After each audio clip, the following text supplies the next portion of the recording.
Looks like we're live. Is this on? Maybe turn down system audio here. Nice. And I think I've got YouTube comments on.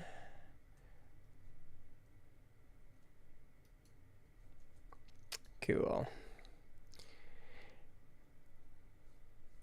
Hey folks, it's been a while since I've gone live, and I thought I would do that now. Let me just check a few things here. Get everything where it should be. Somewhere around here is what's supposed to be a comments tab, but I can't find it. No overlays. Where is comments and reactions? There we go.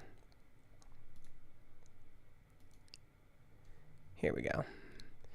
Just got to keep that there. Just going to check, see if this is live on Twitter. And then we'll get started. Curious about how folks are managing their pricing page. All right, that's working. This is supposed to be live on LinkedIn, which I've never done before. So I just want to see if that worked.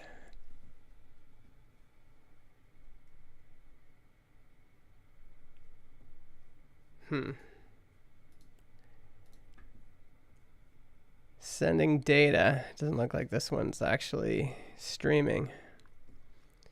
Worked everywhere except for there. Now, do I see this? Hello, this is a test comment on YouTube. There we go. Okay, so yeah, if you're on YouTube or Twitch or whatever, should work.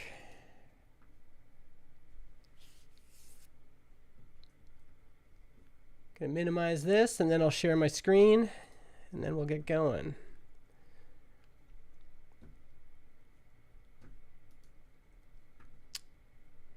Doing a little live, pretty easy live coding, but might still be interesting for folks. Doing a little live coding. I'll do it here too. Cool.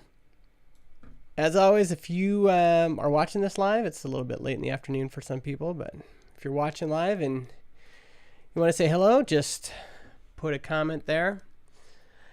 So I need to add back in some pricing on here. And this is a pricing page built with Tailwind. And I think what I'm going to do is I'm going to add another row right here for private podcast subscribers. So let's just duplicate this for now, and then I can probably just do it here in the browser and then copy it over and then upload it, and then make the change on the site. I should say private podcast subscribers. I think we have a support doc that I'm going to link this to. Podcast subscribers. So my question is, if you are watching this live, how are you editing pricing tables like this? Because this is the only way I've been able to figure out how to do it, and I don't know if there's a better way of doing this than just live in the browser, open up DevTools, and do it this way. And it gets even more complicated when you have the mobile view as well, right? So I'm doing this here in the browser, but then I'm also going to have to do it for this view here. Just feels like there could be an easier way. I've heard some people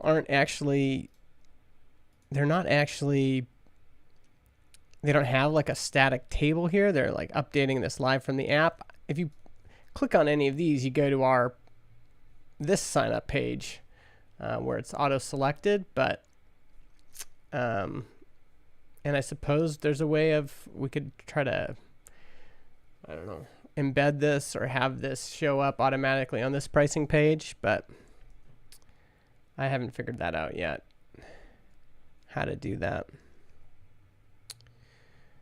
Okay, so first let's take this and bring it into the actual code here. So yeah, I just have this. This is just the pricing table. And I'm just going to look for additional team members. Let's make sure we're in the right spot here. There's a mobile version and this version. So what's this here?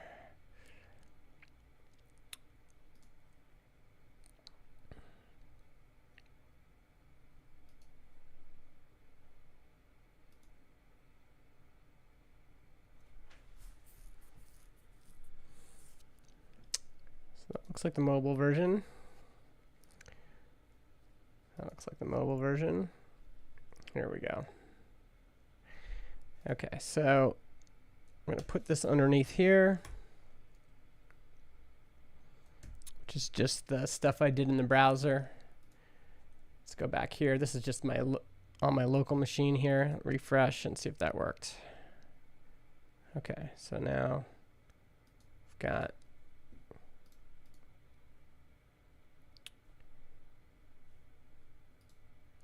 that right there.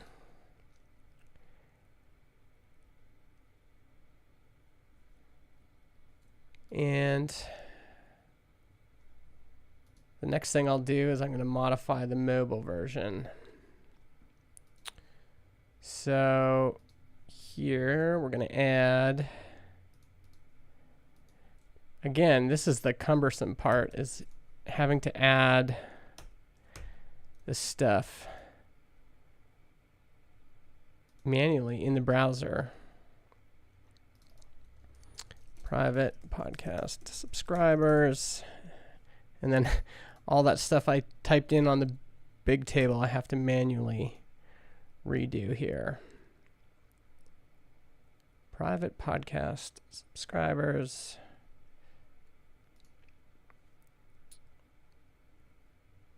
Okay. So we're going to copy this, bring it back, and let's go back up here.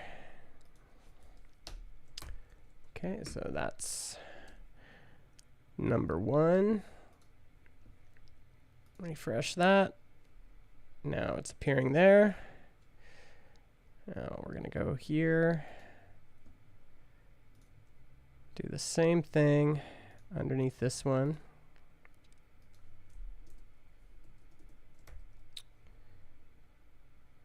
And we're going to, I think it's 500. Is that right?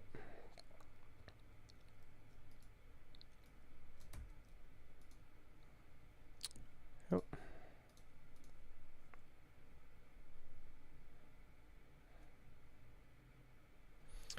Okay.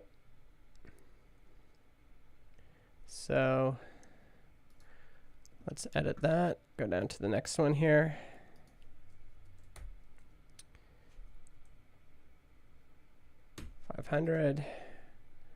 Refresh. There we go. And we just have one more down here. I guess this isn't the worst. It always feels more, it always feels more like it's going to be more work than it ends up actually being.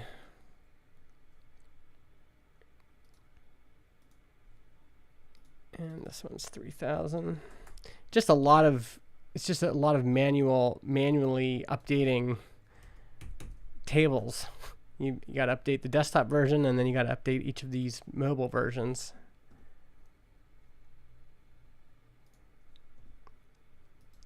I know some people have built like SaaS products that automatically do this. They'll embed your version, you know, your latest pricing table or whatever. I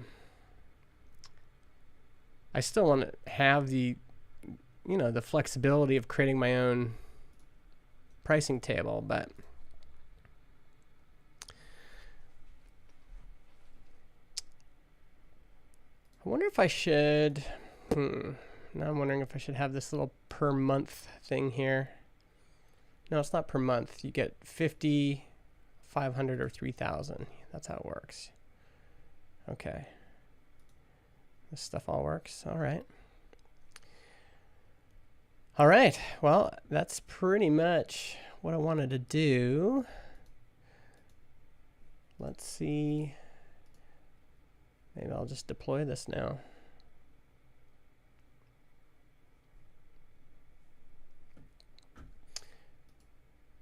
So actually, I've forgotten how helpful it is to go live to get something done that I don't really want to do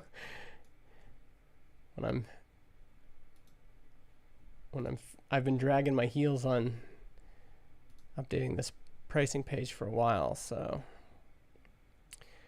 okay, so now let's go into here. I'm going to grab this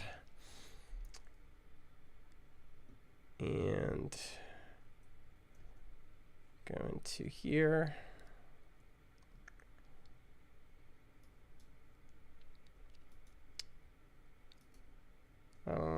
Well, let's just deploy this right to the main branch. So add private podcast pricing back in.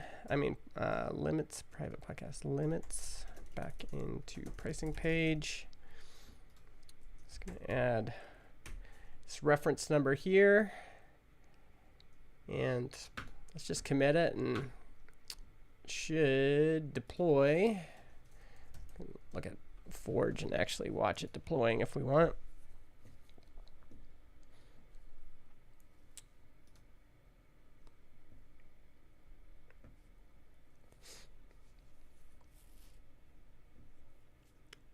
Once it's done, we should be able to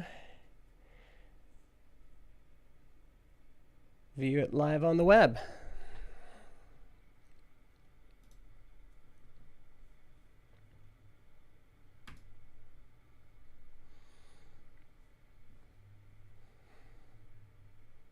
There we go.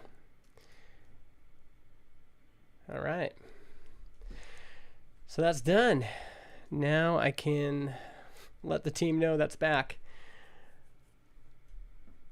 Should be reflected here, right? Yeah.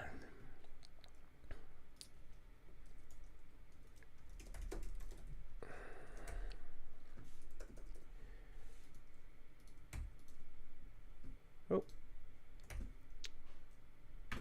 Actually should.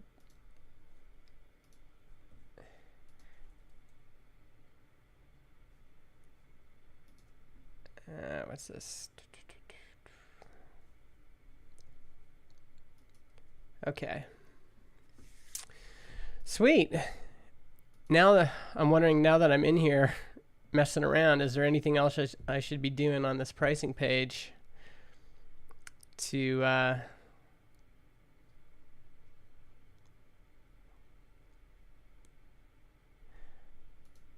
is there? I think I have a collection that shows all of these, don't I? I should do that. I've got like a list of frequently asked questions, but I should show these like I do on the blog or customer case studies have just a bunch of frequently asked questions, have a page where you can actually look at all these. That would be cool.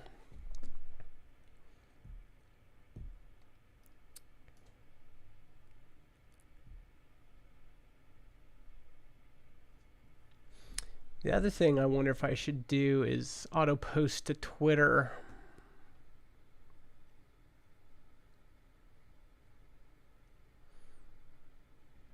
I could add that in as well. Maybe I'll just add that in on the desktop version, because on the mobile version it might be too much, but I think on the desktop version it makes sense to add auto post to Twitter. Now, do I have I don't know if I have a feature page for auto post to Twitter. Auto post to Twitter. Transistor.fm. This is sometimes how I discover how to automatically tweet new podcast episodes. Okay, so let's copy this. Go back here.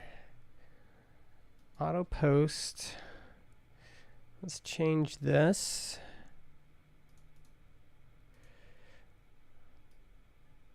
Change that link, auto post to Twitter. And then this is available on every account. So that auto post to Twitter. Yeah, that's pretty cool. Actually, I think we've been meaning to have this on the pricing page for a while, so I might as well just update this while I've got everything open. Let's go back here to my local copy.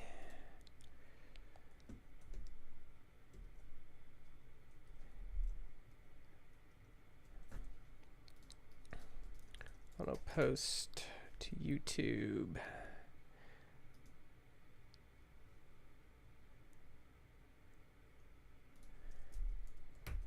So post that there. Refresh.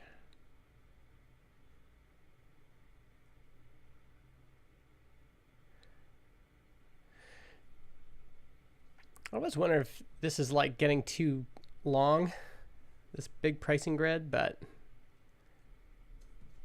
when you're on desktop, it's still easy to read, I think. Okay, I had a story for this too. So this is deployed.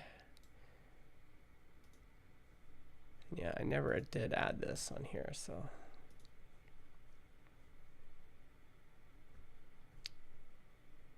Let's put this on here, add auto post to Twitter to desktop pricing page. Yeah, I think I'll just deploy this now.